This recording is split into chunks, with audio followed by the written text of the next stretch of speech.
பாட்டி நீ இப்படி உக்காந்துக்கிறது பாக்குறப்ப கேவலமா இருக்கு.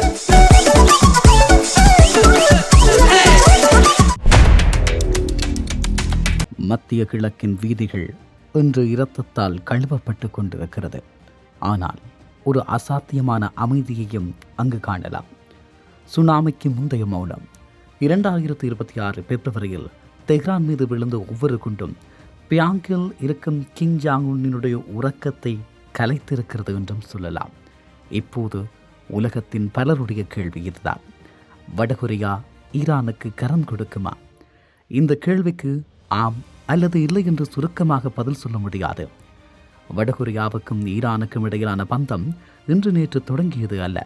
இது 1980களில் ஈரான் ஈராக் போரின் போது யாருமே கை கொடுக்க முன்வராத போது வடகொரியா தனது ஏவுகணைகளை ஈரானுக்கு கொடுத்ததிலிருந்து தொடங்கியது. இன்று தனது நண்பன் இக்கட்டான நிலையில் இருக்கும்போது கிம் ஜாங் உன் சும்மா இருப்பாரா? இந்த கேள்வி பலருடைய மனங்களையும் ஆக்கிரமித்திருக்கக்கூடிய ஒரு கேள்வி. வடகொரியா கரம் கொடுக்கும் விதம் மனிதாபிமான அடிப்படையிலானது அல்ல, அது இராணுவ தொழில்நுட்ப அடிப்படையிலானது. ஈரானின் பத்தக் மற்றும் சகாப் ஏவுகணைகளின் டிஎன்ஏவை ஆராய்ந்தால் அதில் வடகொரியாவின் கவ்வாசாங் முத்திரை இருக்கும். தற்போது நிலவும் சூழலில் வடகொரியா தனது அதிநவீன திட எரிபொருள் ஏவுகணை தொழில்நுட்பத்தை ஈரானுக்கு வழங்க தொடங்கியிருப்பதாக புலனாய்வு தகவல்கள் கசிகின்றன. இதன் மூலமாக ஸ்டேலின் அயன்டோம் பாதுகாப்பு வளையத்தில் மிக எளிதாக தகர்க்க முடியும் என்று சொல்லுகிறார்கள். நேரடியாக படைகளை அனுப்பினால் அது சர்வதேச போராக மாறும் என்பதால் வடகொரியா தனது நிழல் கரங்களை ஆயுதங்கள் மூலமாக நீட்டிக்கொண்டிருக்கிறது. கடந்த ஆண்டு உக்ரைன் போரில் ரஷ்யாவுக்கு ஆதரவாக வடகொரியா ஆயிரக்கணக்கான வீரர்களை அனுப்பியதை நாம் அறிவோம். அதே உக்ரைன் மாடல் ஈரானிலும் செயல்படுத்தப்படுமா? ஈரான் மண்ணின் வடகொரிய தரைப்படைகள் இறங்குவது என்பது அமெரிக்காவுக்கு விடப்படும் நேரடி சவால். ஆனால் வீரர்கள் வராவிட்டாலும் வடகொரியாவின் இராணுவ பொறியியலாளர்களும் சைபர் வல்லுநர்களும் ஏற்கனவே தெஹ்ரானில் முகாமிட்டிருப்பதாக சந்தேகிக்கப்படுகிறது. ஈரானின் ட்ரோன் தொழில்நுட்பத்தை வடகொரியாவின் செயற்கைக்கோள் வழிகாட்டுதலுடன் இணைத்தால் அது மத்திய கிழக்கில் ஒரு பெரும் அழிவை ஏற்படுத்தும் வல்லமை கொண்டது.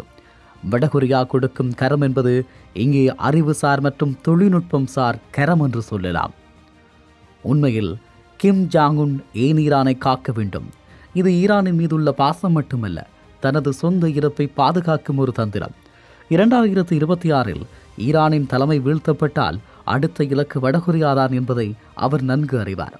அணு ஆயுதம் இல்லாத ஒரு நாட்டின் தலைமை எப்படி வேட்டையாடப்படுகிறது என்பதை கிம் ஜாங் உன் கவனித்துக் கொண்டிருக்கிறார். எனவே ஈரானுக்கு கரம் கொடுப்பதன் மூலம் அமெரிக்காவின் கவனத்தை மத்திய கிழக்கிலேயே முடக்கி வைக்க அவர் விரும்புகிறார். ஈரான் எவ்வளவு காலம் தாக்கு பிடிக்கிறதோ அவ்வளவு காலம் வடகொரியா பாதுகாப்பாக இருக்கும். இது ஒரு பரஸ்பர தற்காப்பு கரம் என்றும் சொல்லலாம். இறுதியில் நாம் வந்தடையும் புள்ளி இதுதான்: வடகொரியா கரம் கொடுக்கும், ஆனால் அந்த பொழுதில் மனிதம் இருக்குமா என்பதுதான் கேள்வியாக இருக்கும். ஒருபுறம் அணு ஆயுத அச்சுறுத்தல், மறுபுறம் நிலமிழந்த அகதிகளின் அவலம். வடகொரியாவின் கரம் என்பது ஈரானுக்கு ஒரு பலமாக இருக்கலாம், ஆனால் அது உலகை ஒரு 3வது உலகப் போரின் விளிம்புக்கு இட்டுச் செல்கிறது. இன்று மார்ச் மாதம் 11ஆம் தேதி 2026ஆம் ஆண்டு. வரலாற்றின் இந்த பக்கத்தில் நின்று கொண்டு நாம் பார்க்கும்போது அதிகார போட்டிகளுக்கு இடையே நசுங்கி போகும் சாமானிய மனிதனின் குரல்தான் நமக்கு கேட்கிறது. வடகொரியா கரம் கொடுப்பதும் அமெரிக்கா தடுப்பதும் ஒருபுறம் இருக்கட்டும், அமைதி எப்போது கரம் கொடுக்கும் என்பதுதான் கேள்வியாக இருக்கும். நாம் ஒவ்வொருவரும் இப்போது பேசிக்கொண்டிருக்கும் மிக முக்கியமான ஒரு மையப்புள்ளிக்கு வருகிறோம். 2025 இறுதியில் உக்ரைன் போர்க்களத்தில் ரஷ்யாவுக்கு ஆதரவாக சுமார் 12,000 வடகொரிய வீரர்கள் களமிறங்கியதை உலகம் திகைப்போடு பார்த்தது. அன்று கிம் ஜாங் உன் செய்த அந்த பரிசோதனை வெற்றி பெற்றது. அந்த வீரர்கள் வெறும் மனித சக்தியாக மட்டும் போகவில்லை, அவர்கள் நவீன கால போர்க்களத்தில் நேரடி பயிற்சி பெற்று திரும்பியிருந்தார்கள். இப்போது கேள்வி என்னவென்றால், அந்த வீரர்கள் ஈரான் நோக்கி திருப்பப்படுவார்களா? எமது புலனாய்வு தகவல்களின் படியாக சொல்வது என்னவென்றால், வடகொரியா ஈரானுக்கு தன் தரைப்படை வீரர்களை அனுப்பப் போவதில்லை. அதற்கு பதில் வடகொரியா தனது சிறப்பு படை மற்றும் ஏவுகணை பொறியியலாளர்களை ஏற்கனவே ஈரானின் நிலத்தடி இராணுவ முகாம்களுக்குள் அனுப்ப தொடங்கிவிட்டதாக நம்பத்தகுந்த தகவல் வட்டாரங்கள் சொல்லுகிறது. ஏன் இந்த ரகசிய நகர்வு? இஸ்ரேலினுடைய வான் பாதுகாப்பு அமைப்பான அரோ 3 மற்றும் அயன் டோம் ஆகியவற்றின் பலவீனங்களை வடகொரிய பொறியியலாளர்கள் நன்கு அறிவார்கள். வடகொரியா கரம் கொடுப்பதன் முதல் வடிவம் ஈரானின் ஏவுகணைகளுக்கு கண்களை கொடுப்பது. அதாவது வடகொரியாவின் உளவு செயற்கைக்கோள் தரவுகளை ஈரானுடன் பகிர்ந்து கொள்வது. இப்போது வரைபடத்தை ஒருமுறை கவனியுங்கள். உலகின் 20% எண்ணெய் போக்குவரத்து நடக்கும் கார்முஸ் ஜலசந்தி ஈரானின் கட்டுப்பாட்டில் உள்ளது. அமெரிக்கா ஈரானை தாக்கினால் ஈரான் செய்யும் முதல் வேலை இந்த சந்தையை முடக்குவதுதான். இங்குதான் வடகொரியாவின் கரம் விஸ்வரூபம் எடுக்கிறது. வடகொரியாவிடம் இருக்கும் கடற்படை சுரங்கங்கள், சிறிய ரக நீர்மூழ்கி கப்பல்கள் உலகிலேயே மிக ஆபத்தானவை. இந்த தொழில்நுட்பத்தை ஈரான் பயன்படுத்த தொடங்கினால் ஒரு சொட்டு எண்ணெய் கூட வெளியேற முடியாது. இதன் விளைவு என்ன தெரியுமா? இலங்கையில் பெட்ரோல் விலை என்பது பன்மடங்கு அதிகரிக்கும். லண்டனில் மின்சாரம் துண்டிக்கப்படும். வடகொரியா ஈரானுக்கு கொடுக்கும் இந்த கரம் உங்கள் சமையலறை வரை பாதிப்பை ஏற்படுத்தும். இது வெறும் போர் அல்ல, இது ஒரு உலகளாவிய பொருளாதார தற்கொலை முயற்சி என்றும் சொல்லலாம். இந்த ஆயுத பரிமாற்றங்களுக்கிடையே அந்த மண்ணின் மனிதர்கள் எங்கே போனார்கள்? வடகொரியாவிலிருந்து ஏவுகணைகள் வரலாம், ஆனால் அந்த ஏவுகணைகள் விழப்போகும் மண்ணில் பூத்திருந்த மல்லிகை செடிகளின் கதை என்ன என்பதுதான் நாம் ஒவ்வொருவரும் மனிதாபிமான ரீதியாக தேட வேண்டிய பதிலாக இருக்கும். அதே நேரம் இன்று வடகொரியா கரம் கொடுப்பதாக சொல்லுவது இதே வகையின் விபத்துக்களை தான். கிம் ஜாங் உன்னும் ஈரானும் புதிய தலைமையுமான முஜ்தபா கமீனியும் கைகோர்க்கும் போது அவர்களுக்கு தெரிவது அதிகாரத்தின் ருசி மட்டுமே.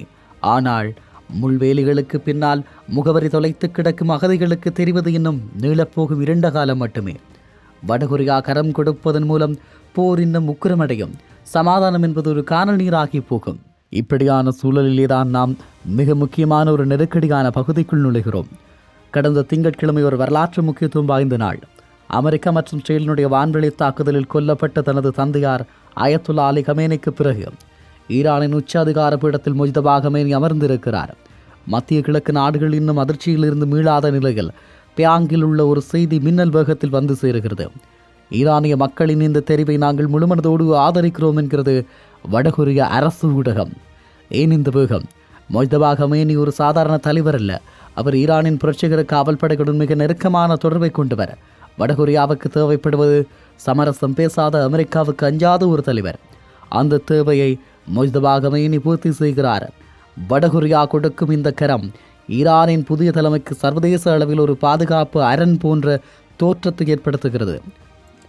அமெரிக்கா ஈரானை துண்டிக்க நினைக்கும் போது வடகொரியா அதற்கு ஒரு இணைப்பு பாலமாக மாறி நிற்கிறது என்றும் சொல்லலாம். இந்த சூழலில் ஒரு ஆபத்தான உண்மையை பாருங்கள். ஈரான் அமெரிக்க பதற்றம் உச்சத்தில் இருக்கும் இந்த சமயத்தில் வடகொரியா கரம் கொடுப்பது வெறும் வார்த்தைகளால் அல்ல. முஜ்தபா கமேனியின் வருகைக்கு பிறகு ஈரானின் நிலத்தடி அணு ஆராய்ச்சி மையங்களில் வடகொரிய விஞ்ஞானிகளின் நடமாட்டம் அதிகரித்துள்ளதாக மொசாட்டினுடைய உளவு தகவல்கள் தெரிவிக்கிறது. தனது தந்தை இழந்ததை மகன் மீட்டெடுக்க துடிக்கிறார். அந்த மீட்பு பணிகளுக்கு தேவையான செறிவூட்டப்பட்ட யுரேனியம் மற்றும் அணுசக்தி தூண்டுதல் தொழில்நுட்பத்தை வடகொரியா வழங்கக்கூடும் என்று சொல்லுகிறார்கள். கிம் ஜாங் உன் ஒரு தெளிவான செய்தியை மேற்கத்திய நாடுகளுக்கு சொல்லுகிறார். ஈரானை தாக்கினால் நீங்கள் ஒரு நாட்டை தாக்கவில்லை, மாறாக ஒரு கூட்டணியை தாக்குகிறீர்கள். இது ஆசியாவையும் மத்திய கிழக்கையும் இணைக்கும் ஒரு அபாயகரமான போர் வளையத்தை உருவாக்குகிறது. தலைவர்கள் மாறலாம், ஆதரவு அறிக்கைகள் பறக்கலாம், ஆனால் இந்த அதிகார பரிமாற்றங்களுக்கு பின்னால் இருக்கும் சதியும் சூழ்ச்சியும் எப்படி மாறும் என்பதுதான் கேள்வியாக இருக்கிறது.